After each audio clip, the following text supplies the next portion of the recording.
ओम श्री राम श्री राम।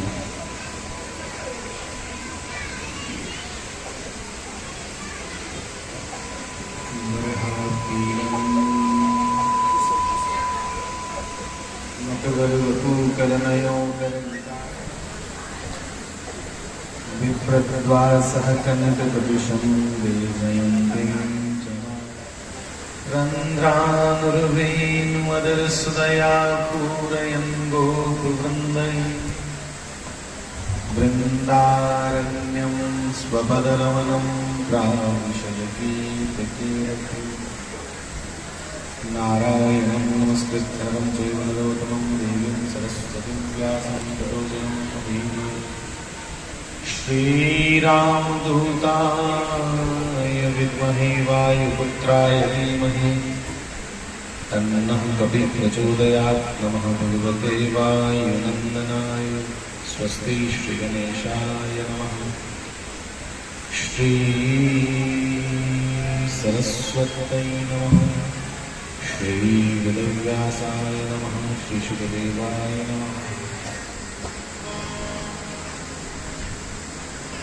सर्वेभ्यो देवेभ्यो नमः। सर्वेभ्यो संतकर्मेभ्यो नमः। मातृपितृचरणकमलेभ्यो नमः। श्रीराम जय राम जय जय राम।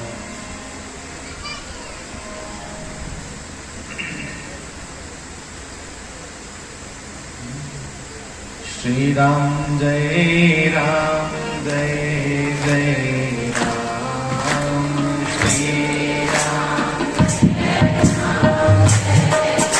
सारे श्री राम जय राम जय श्री राम जय राम जय जय राम। श्री राम जय राम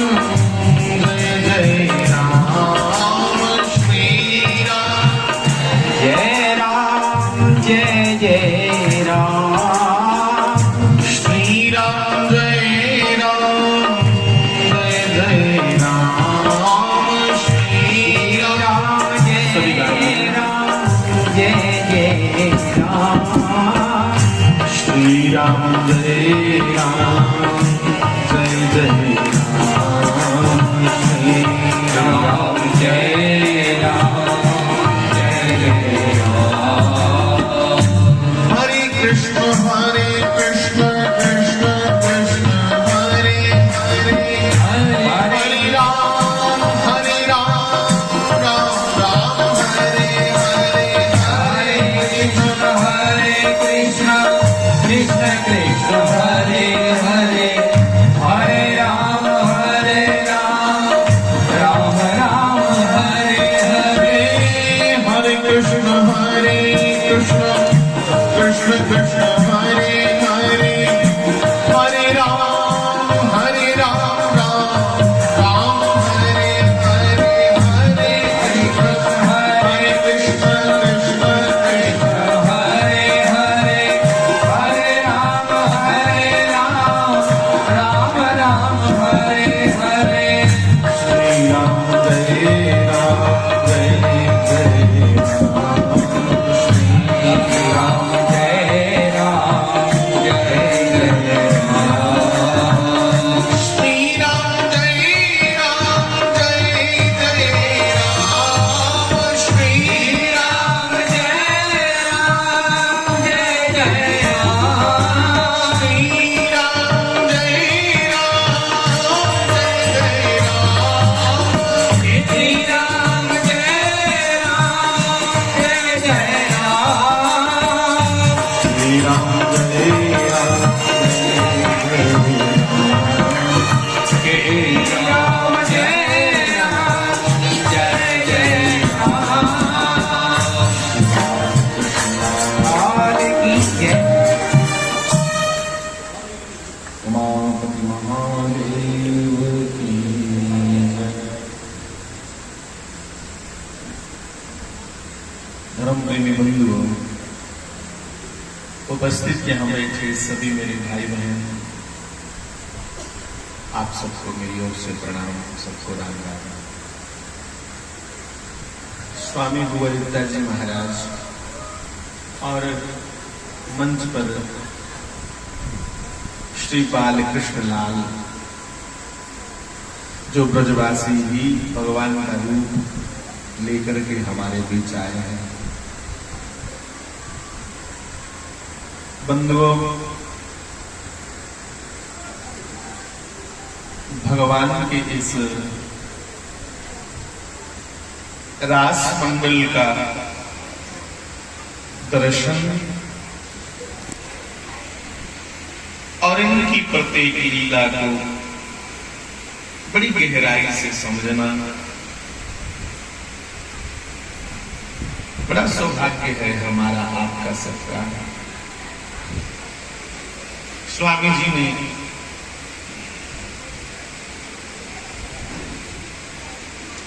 बड़ी मेहनत करके इस स्थान को बनाया है और हर साल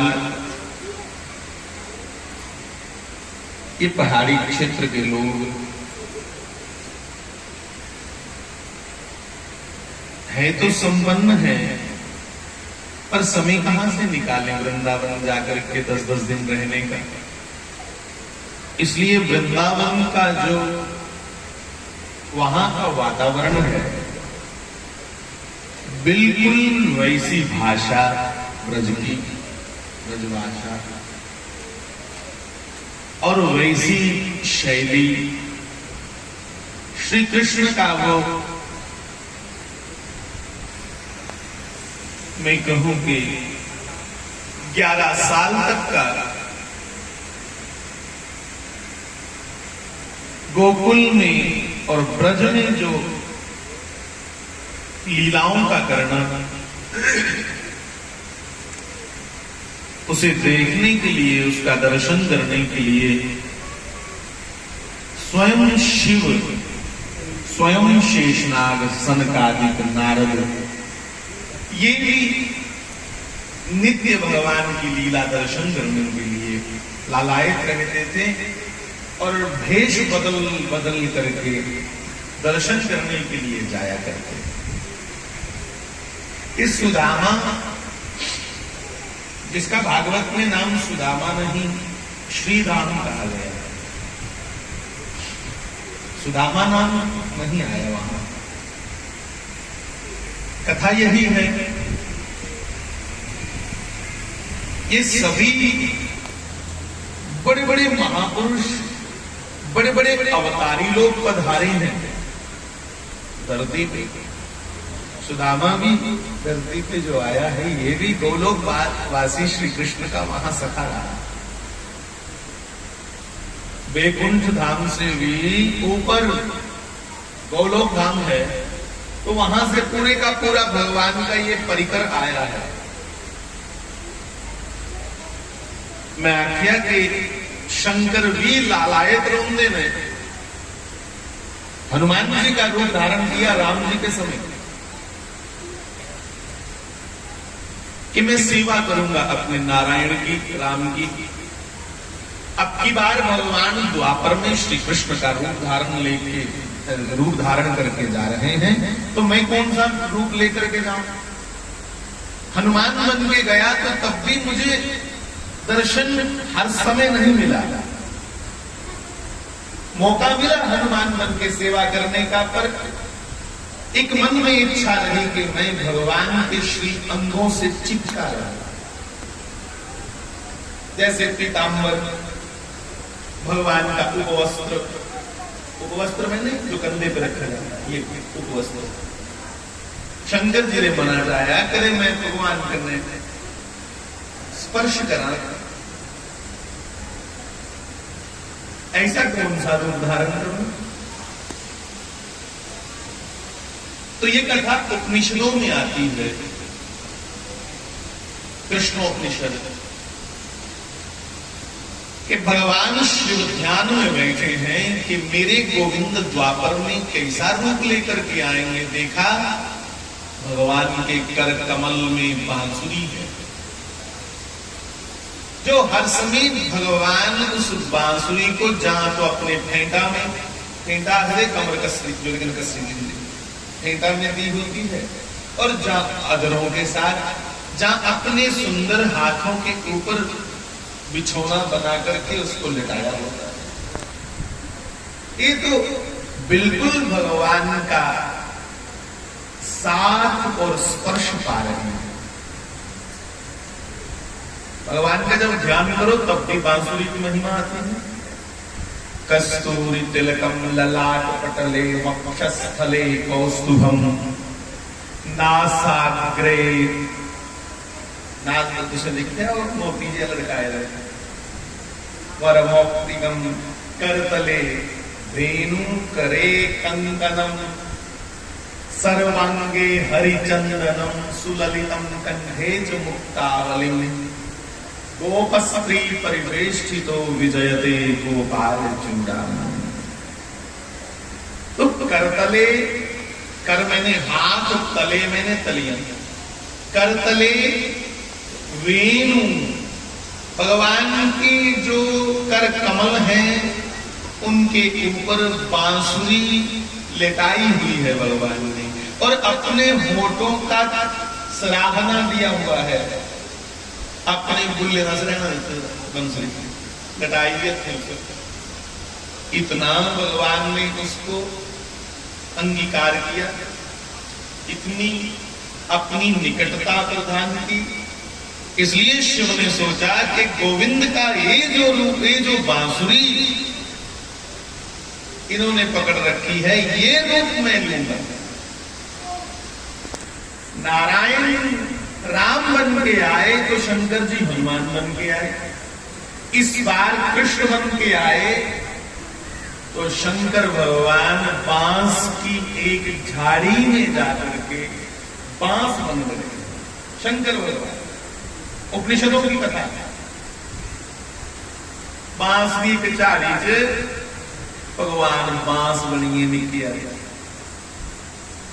अब विचार कीजिए कि भगवान शिव ने भी श्री कृष्ण की सन्निधि प्राप्त करनी हो तो उसे भी कसनली में से निकलना पड़ता है, उसे भी तप और त्याग के ही सूत्र में से होकर जाना पड़ता है।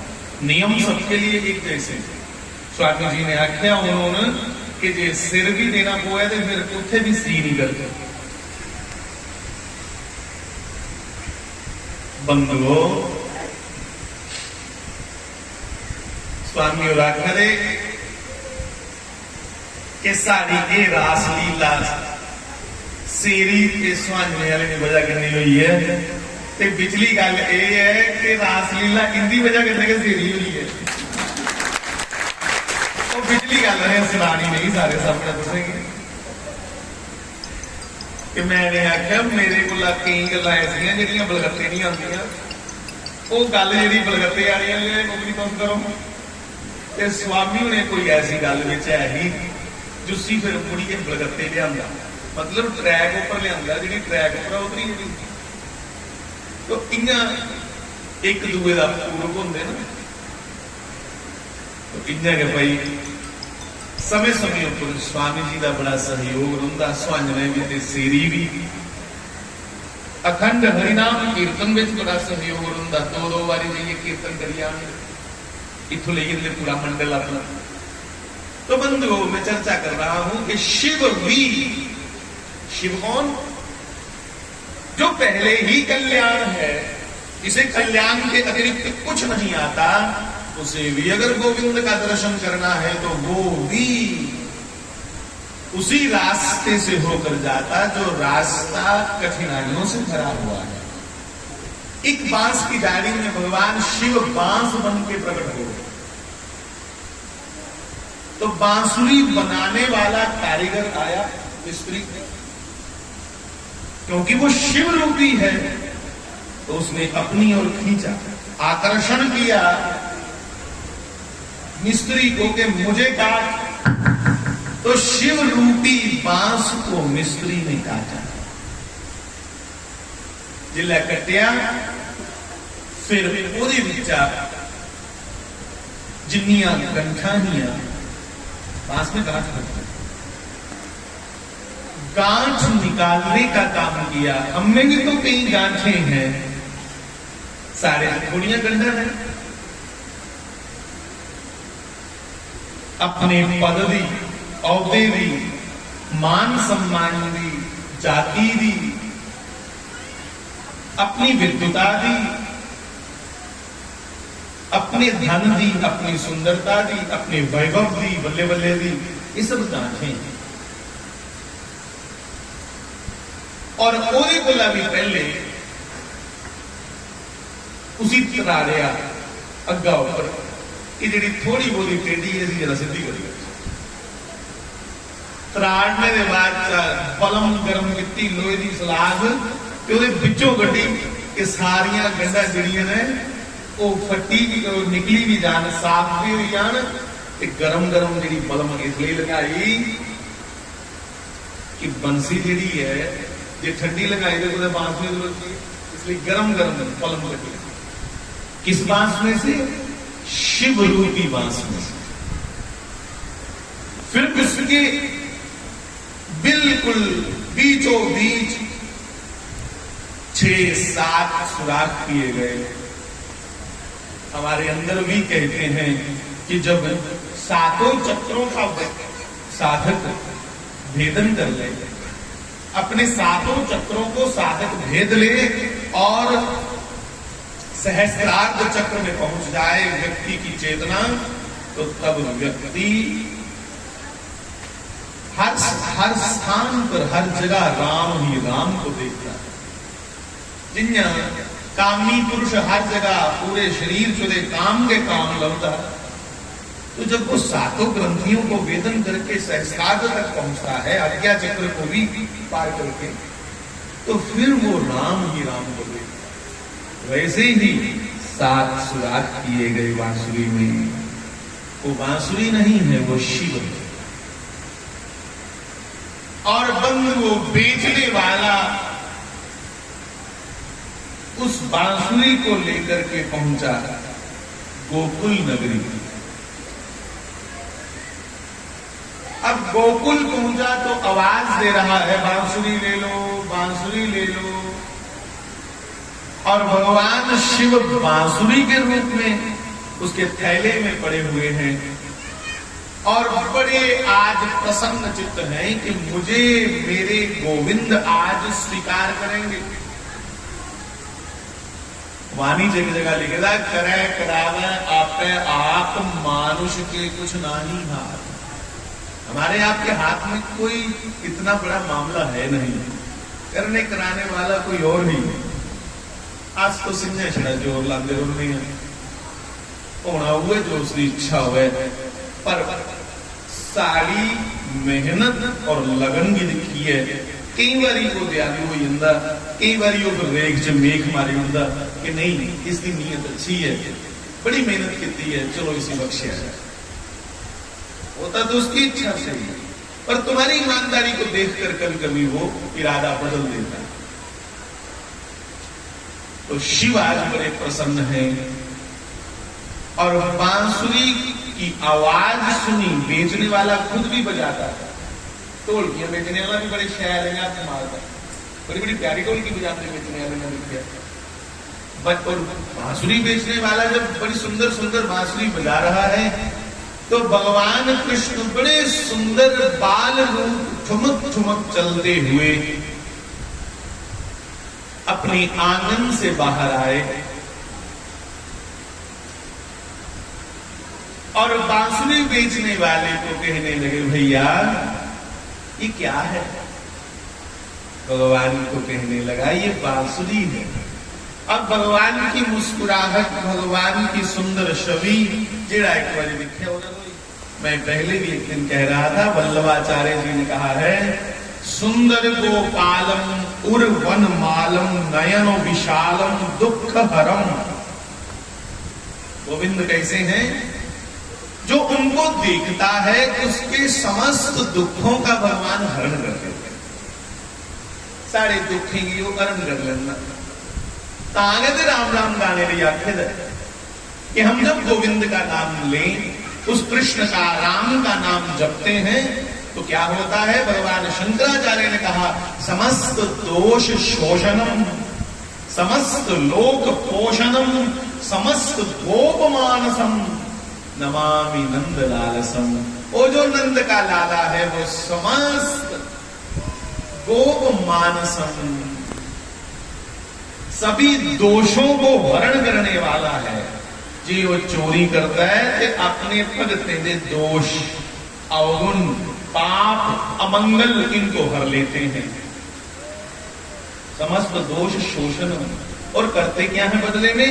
समस्त लोक पोषणम समस्त लोगों का 14 लोक है मोटे मोटे, समस्त लोगों का भगवान पोषण करते हैं पालन करते हैं। सानू तो क्रम लगा पता ना भाई ये धरती है वो 100 रुपया लगता है। ऐसे ही 14 लोग हैं, 7 ऊपर 7 नीचे, तो सबका पालन करने वाला है गोविंद श्री कृष्ण।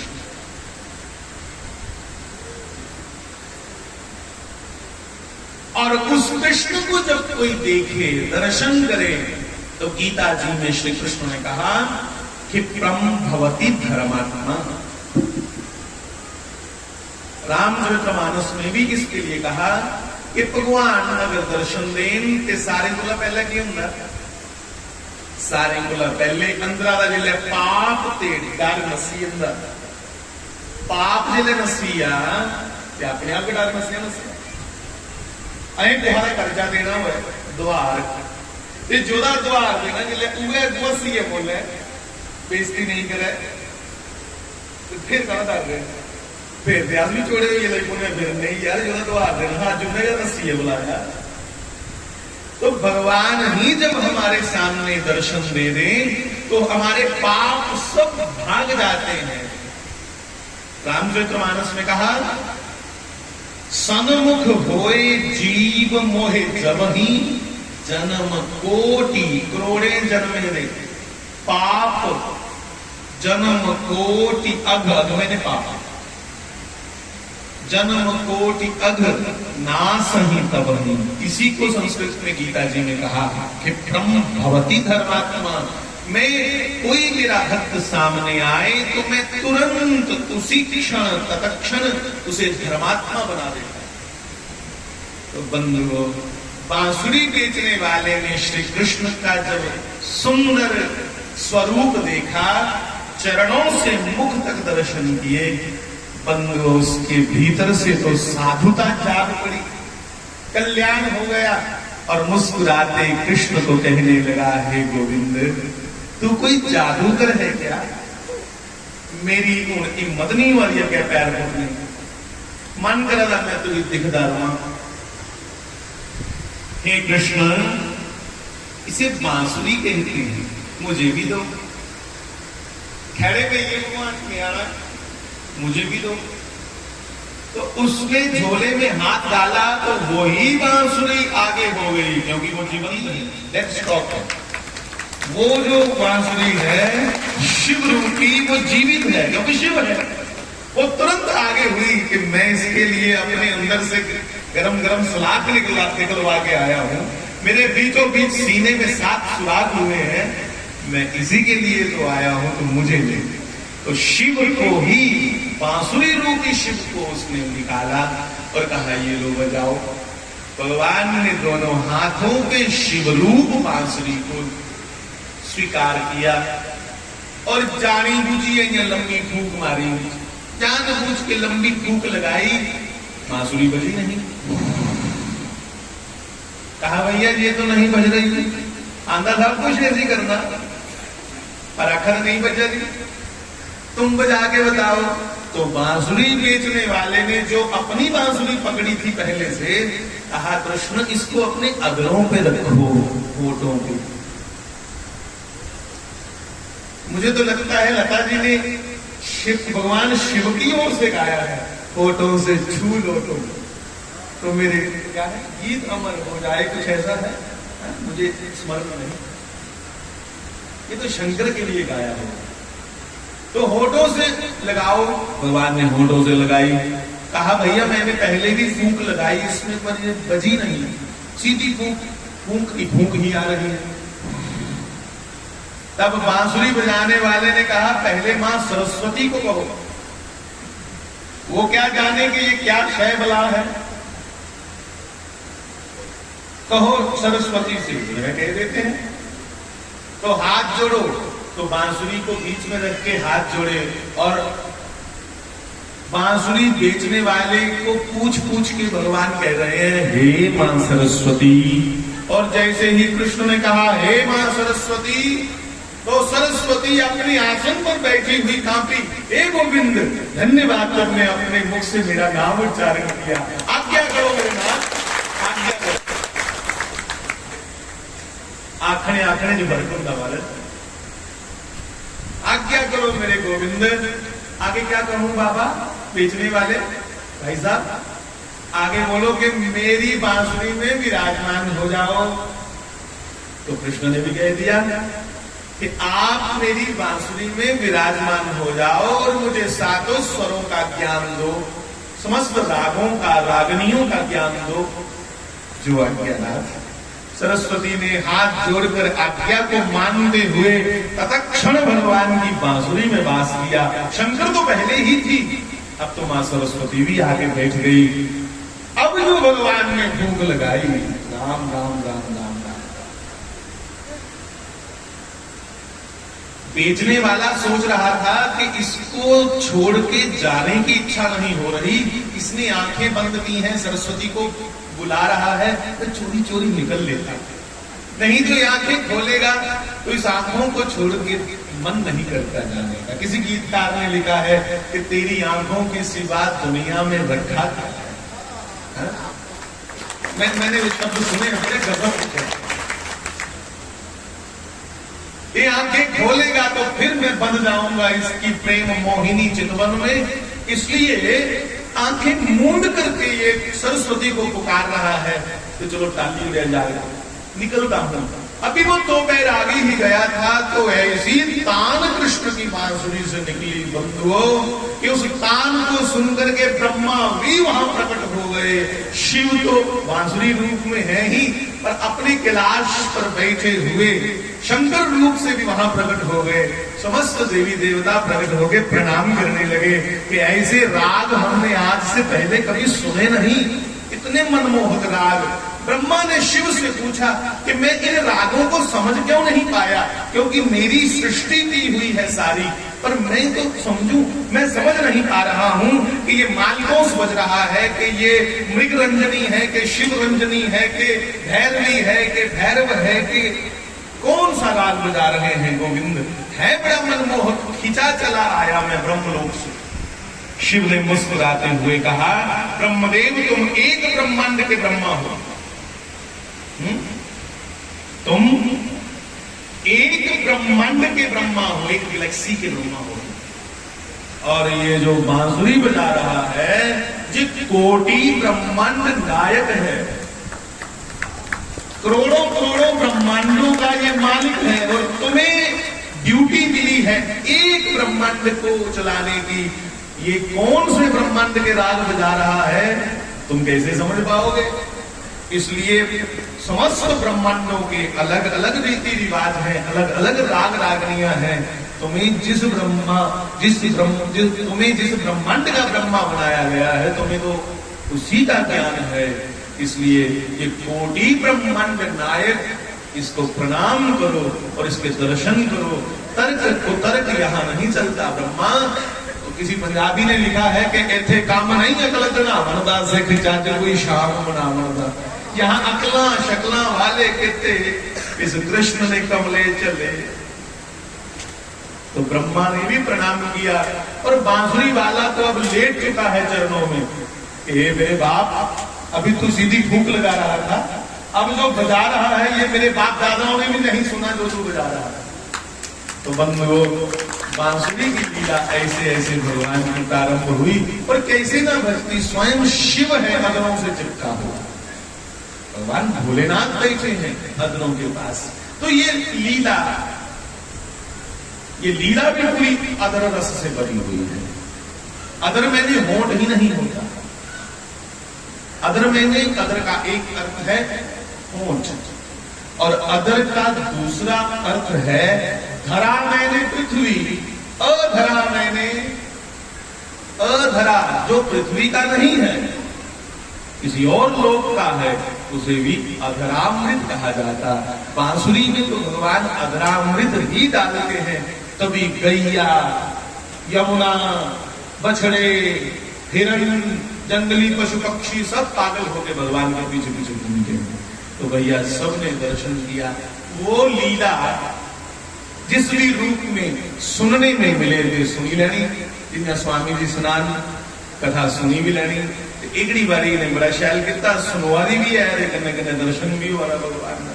ये बड़ी बड़ी लीला भगवान की। आज मैं आखा बनी ऐसी कोई खेड़ कि शेरी भी नंद लिया से, थानिया भी नंद ले लिया। तो भगवान का एक एक जो मैं कहूं प्रसंग है, उसमें से बड़ी गहरी शिक्षा है। सोचो जहां बांसुरी भी शिव है, तो वहां प्रसंगों को बड़ी गहराई से समझना, छोटी बात को, इस बात को बड़ा छोटा नहीं समझना है। आज बांसुरी बजा दी, ऐसे नहीं बजी बांसुरी। बंधुओं, 11 साल 56 दिन तक भगवान रहे गोकुल में, 14 साल मथुरा में। ये मथुरा की लीला का दर्शन कर रहे हैं आप। संदीपनी आश्रम में देवकी जी ने पढ़ने के लिए भेजा, और 14 साल मथुरा रह के पढ़ाई पूरी करके गुरु को गुरुपुत्र मिला करके मां को आगे प्रणाम किया, तो कंस के ससुर जरासंध ने आक्रमण किया। 17 बार जरासंध को हराया भगवान ने। 18 बार फिर लड़ने के लिए आया। 18वीं बार भगवान ने सोचा, हजारों लाखों ब्राह्मणों को वेद पाठ करने के लिए इसने बिठाया अपने घर पे। 11 पंडित बिठाए, शास्त्र ले लिए, उनका पाठ चल रहा है। तो भगवान ने ध्यान में देखा, वो मुझे ही हराने के लिए मेरा ही मंत्र चल रहा है। तो जरासंध का ये संकल्प पूरा हो, नहीं तो लोग कल को वेद शास्त्रों में विश्वास नहीं करेंगे। भगवान ने रण छोड़ लीला की, द्वारिका में जाकर बसे। द्वारिका में भगवान 100 साल रहे, 100 साल, और लगभग 125-26 साल की आयु में प्रवास क्षेत्र जाके भगवान ने बहाना बनाया कि सारे द्वार मकाइयों ने कोई द्वार तो नहीं होगा। बंधु शास्त्री मारे में दिल समाधि लेनी ही। उन्होंने गांव के स्वांजना के कुछ लड़कों को बुलाकर कहा कि जिंद्र बबू एक जी दे यार, एक सारे करने गए थे घर में हरिजन घूमते जा रहे थे, वो मार्च करने के बारे में लगे आखिर जी इंद्र यार मैं तुम्हारा द्वार दे नहीं देना। और दोनों इन्ना से वो इतना हंसे दोनों कि शास्त्री जी तुम्हें बोला द्वार देना। नहीं नहीं, आज मैं मन कर रहा है कि जे मैं कुछ द्वार देना हो यार मकाएगा, दूसरे दिन समाधि लेनी थी। तो वही भगवान कृष्ण की बात आ गई कि भगवान ने जिस दिन समाधि लेनी थी, वापस जाना था अपने लोग को, 125-26 साल की उम्र थी। तो बैठे बैठे सोचा कि मैंने कोई ऋण तो नहीं रखा, कोई कर्जा नहीं मेरे ऊपर। तो महाराज जी ने कहा मैं कोई द्वार नहीं देना। सारे 80 रुपये लगे। आखिर महाराज ये दुनिया तुंदा नहीं मकाई सकती, तुम्हें को नहीं देना, पर जो तुझे दे मका ही नहीं सकते जन्म जन्मांतर। तो हमारे ने आख्या तो फिर भी ना करो, ग्रां के जिन्ने बुजुर्ग ने उतों थबियां चुकियां 50-50 रुपए की नोटियां भी याद है, उन्हें मुड़े दित्तियां कि जिन्ने ग्रां के बुजुर्ग ते बच्चे इयां नोट फुटने, 2-50 वाले फुटने ते बुजुर्ग 100 जिन्ने बुजुर्ग ते बच्चे की एक नोट दे और एक थब्बी भी दी। घर जिन्ने लोग बैठे थे, जिन्हें इतने तुस बैठे हो पंडाल, जिन्ने लोग घर बैठे थे मारे ने आख्या सारे ही एक 2-2 नोट फुटी है। पर वो मुझे याद है वो पिन्ना लगी हुई है, थब्बी बड़ी बढ़िया पिन्ना लगी हुई है, स्टेप स्टेप लगे। तो मैं यही नोट फटी याद मेरे को, तो एक नोट निकाल के कहीं 2 कहीं 1 मैंने सबको बांटे। तो मेरे मासी जी बैठे थे वहां संगत में, शेष मासी, मेरे चाचा जी के साथ उनका विवाह हुआ है। मासी जी बैठे थे, तो मेरे मन में था कि घर वालों को नहीं देने, संगत की देनी है, महाराज जी का आदेश है। तो मैंने महाराज जी को वहां से संगत में से पूछा कि मासी जी की देने, मासी जी, तो महाराज जी ने बड़ी गंभीरता से कहा, गंगा जी आज से मासी जी को आप है ना, आपको दे दिए, इन्हीं की नोट नहीं देने, तुझे की मैं मासी की सौंपया जाऊं। तब समझ में नहीं आई बात की क्या बोला। दूसरे दिन समाधि ले ली और पहले दिन इतने प्रसन्न, मतलब ये है समाधि में और साधारण मौत में अंतर। मरने वाला भयभीत होता है, समाधि वाला प्रसन्न चित्त होता है। अंदर समाधि वाला समाधि में बैठे बैठे भी प्रसन्न होता है और मरने वाला डरा हुआ होता है कि मैं मर जाऊंगा। पैसे बांटे, उसके बाद घर में कुछ लकड़ियां थी, अंबालियां लकड़ियां बेरियां हंगारे सारा चौंका गाओगे, अंबालियां लकड़ियां बेरियां दे मारे ने आखे गंगा जी ये अंबालियां लकड़ियां कुछ गेता नहीं छड़ियो बात। मैंने वो आम की लकड़ियां उठाई तो बाहर छोड़ दी, बस उन दूसरा मुझे मेरी मासी जी के साथ ननिहाल भेज दिया और पीछे से वो लकड़ियां जो कुछ मैंने बाहर रखी, वो लकड़ियां गांव के लड़कों से समाधि पहुंचाई। तो महाराज जी ने अपना वो तैयार किया जिसमें बैठ के समाधि ली। तो बंधु श्री कृष्ण की मैं चर्चा कर रहा हूं, मन में आया कि किसी का मैं ऋणी तो नहीं, तो मुस्कुराए हो। बाली को मैंने राम अवतार में छुप के बाण मारा था, एक ऋण रहता है और वो ही बाली जरा नाम का व्याध बन करके यहां प्रकट हुआ है। बाली शिकारी जरूर चुप पैदा और राम के हाथों जो मारा जाए, प्रश्न उठता है कि वो वापिस कैसे पैदा हो गया, वापिस कैसे पैदा हो गया। जेड़ा राम ने थे मरिया वाली वो मुक्त ही होना चाहिए, और नहीं, भगवान ने स्वयं आज्ञा की कि तुम्हें आना पड़ेगा, ऋण मुक्त होना है, नहीं कर्जा द्वारना चाहिए अपना। तो भगवान की भी अपना कर्जा द्वारने बोलता। वो जरा नाम का व्याध अपने हाथ में बाण लेकर के शिकार ढूंढ रहा है, तो भगवान कृष्ण पीपल के पेड़ के नीचे बैठे हैं। ऐसे गुजरात में जगह है प्रवास क्षेत्र, इन्हें गरीब बैठे थे भगवान। तो भगवान का जो पांव एक जंगा के ऊपर है, तो बड़ी मस्ती में बैठे हैं। भगवान के चरणों में मणि है साक्षात, भगवान के चरणों में मणि चमक रही है, और चमकती मणि को उस शिकारी ने समझा ये हिरण की आंख है।